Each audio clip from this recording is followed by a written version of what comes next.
ഇന്നത്തെ IPL മത്സരത്തിൽ രാജസ്ഥാനും പഞ്ചാബുമാണ് നേർക്കുനേർ വന്നത്. വാശിയേറിയ മത്സരമായിരുന്നു ഇന്നത്തേത്. ഇപ്പോഴിതാ പഞ്ചാബ് കളി ജയിച്ചിരിക്കുകയാണ്. 10 റൺസിനാണ് പഞ്ചാബ് കളി ജയിച്ചിരിക്കുന്നത്.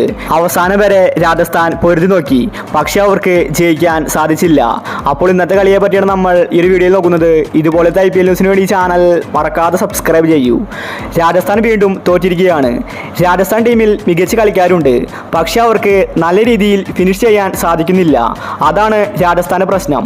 ഏത് വലിയ ടീമുകളായാലും രാജസ്ഥാനെതിരെ കളിക്കുമ്പോൾ അവർക്ക് പേടിയാണ്. കാരണം രാജസ്ഥാൻ അത്രയ്ക്ക് മികച്ച ബാറ്റിംഗ് പുറത്തെടുക്കുന്നുണ്ട്, പക്ഷേ മത്സരം ജയിക്കാൻ അവസാനം രാജസ്ഥാന് സാധിക്കുന്നില്ല. അതാണ് നമ്മൾ ഇന്നത്തെ മാച്ചിലും കണ്ടത്. പഞ്ചാബ് ഇന്ന് 20 ഓവറിൽ 5 വിക്കറ്റ് നഷ്ടത്തിൽ 219 റൺസാണ് എടുത്തിട്ടുണ്ടായിരുന്നത്.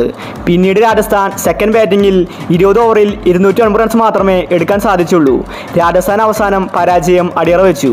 ജയ്സ്വാൾ ഇന്ന് 25 ബോളിൽ 50 റൺസ് എടുത്തിട്ടുണ്ടായിരുന്നു. അതുപോലെ ജൂറലും ഇന്ന് 50 അടിച്ചു. എന്നാൽ അവസാനമായപ്പോൾ രാജസ്ഥാൻ കളി മറന്നിരിക്കുകയാണ്. ജയിക്കേണ്ട മത്സരമാണ് അവസാനം കൊണ്ടുപോയി കളഞ്ഞത്. പഞ്ചാബ് മികച്ച കളിയാണ് കാഴ്ചവെച്ചിരിക്കുന്നത്. അവരിപ്പോൾ പ്ലേ ഓഫിലേക്ക് കുതിച്ചിരിക്കുകയാണ്. പഞ്ചാബിനെ തടയാൻ ഇനി സാധിക്കില്ല.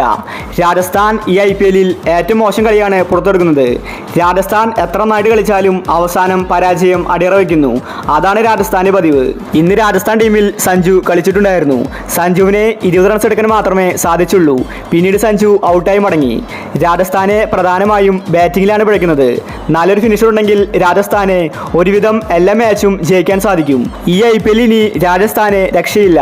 രാജസ്ഥാൻ ടീമിൽ വലിയ മാറ്റങ്ങൾ ആവശ്യമാണ്. ഇതേസമയം ശ്രേയസിന്റെ പഞ്ചാബ് മികച്ച കളിയാണ് കാഴ്ചവെക്കുന്നത്. അവരിപ്രാവശ്യം ഫൈനലിൽ എത്താനുള്ള സാധ്യത കൂടുതലാണ്. രാജസ്ഥാൻ ഇന്ന് ജയിക്കുമെന്ന് എല്ലാവരും കരുതി, എന്നാൽ അവസാന നിമിഷം രാജസ്ഥാൻ കളി കൊണ്ടുപോയി കളഞ്ഞു. അപ്പോൾ ഇന്നത്തെ കളിയെ പറ്റി നിങ്ങളുടെ അഭിപ്രായങ്ങൾ താഴെ കമന്റ് ചെയ്യുക. ഇതുപോലത്തെ IPL ന്യൂസിന് വേണ്ടി ചാനൽ മറക്കാതെ സബ്സ്ക്രൈബ് ചെയ്യൂ.